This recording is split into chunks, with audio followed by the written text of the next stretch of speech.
Hello, तो मैं राजकुमार शर्मा आज आपके लिए लेकर आया हूँ प्रकाश।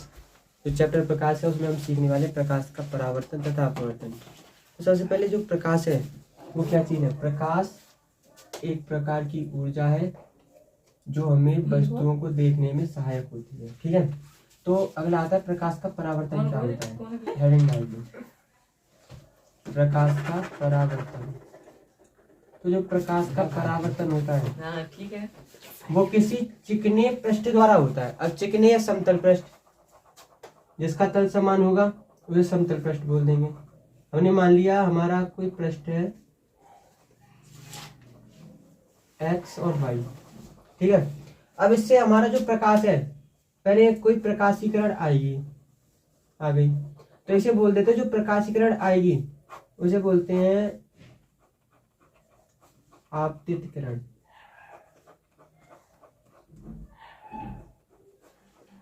यानी कि आने वाली किरण। और जिस बिंदु पर टकराएगी उसे बोलते हैं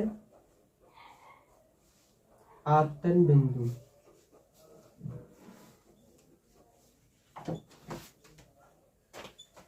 क्लियर? फिर टकरा के वापस उसी माध्यम में लौट जाती है। तो जो प्रकाश की किरण आई तो उसे बोलेंगे आपतित किरण।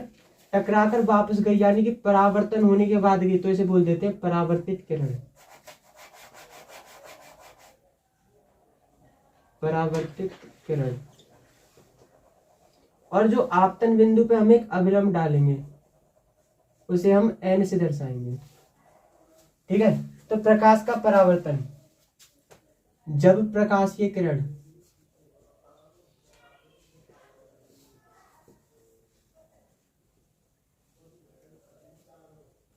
किसी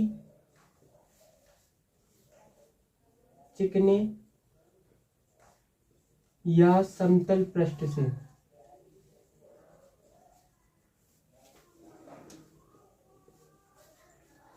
टकराती है, और टकराने को हम दूसरा नाम देते हैं या परावर्तित होती है।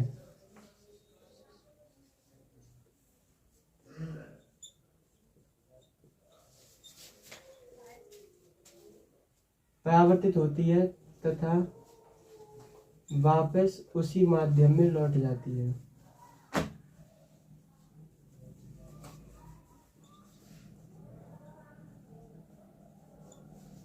लौट जाती है।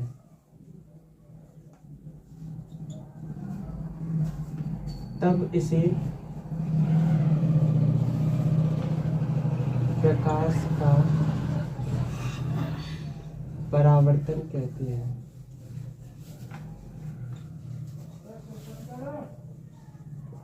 ठीक है, जब प्रकाशीकरण किसी चिकने पृष्ठ से, अब चिकना पृष्ठ ही मान लो, यानी कि एक ऐसा पृष्ठ लिया जिसके हमने एक तरफ पेंट कर दिया। पेंट करने के बाद जो दूसरा पृष्ठ होगा वो परावर्तक पृष्ठ कहलाता है।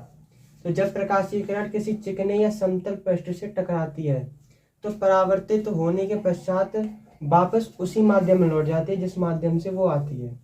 तो इसे ही हम प्रकाश का परावर्तन कहते हैं। तो आगे हम इसके दो नियमों के बारे में पढ़ेंगे। पहला नियम, जो दो नियम होंगे वो इस प्रकार होंगे कि पहले से आप नोट करना चाहो तो नोट कर सकते हो, वरना आगे चलते हैं। फिर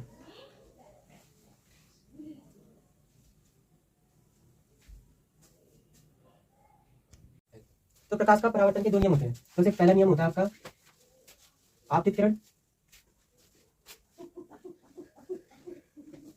ये वाली किरण हो गई अविलंब n, अविलंब n, तथा परावर्तित किरण।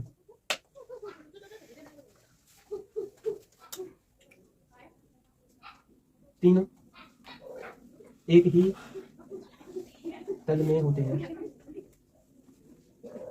क्लियर? आपतित किरण, अविलंब तथा परावर्तित किरण तीनों एक ही तल में होते हैं। पृष्ठ का तल आपतित किरण, परावर्तित किरण और आपतन बिंदु पे अविलंब या कह लो अविलंब, तीनों एक ही तल में। तो दूसरा आपका आता है फिर आपतित किरण और अविलंब के बीच बना कोण आई। आपतित किरण और अविलंब के बीच बना कोण आई, तो इसे बोलते हैं आपतन कोण। आपतन कोण को हम कोण आई से शुरू करते हैं। सदैव परावर्तित किरण और अविलंब के बीच बना कोण होगा कोण आर, जिसे हम बोलते हैं परावर्तन कोण। सदैव परावर्तन कोण कोष्ठक में कोण आर के बराबर होता है। ठीक है, सबसे पहला इसका जो रूल है परावर्तन के नियम का वो है आपतित किरण, अभिलंब तथा परावर्तित किरण तीनों एक ही तल में होते हैं।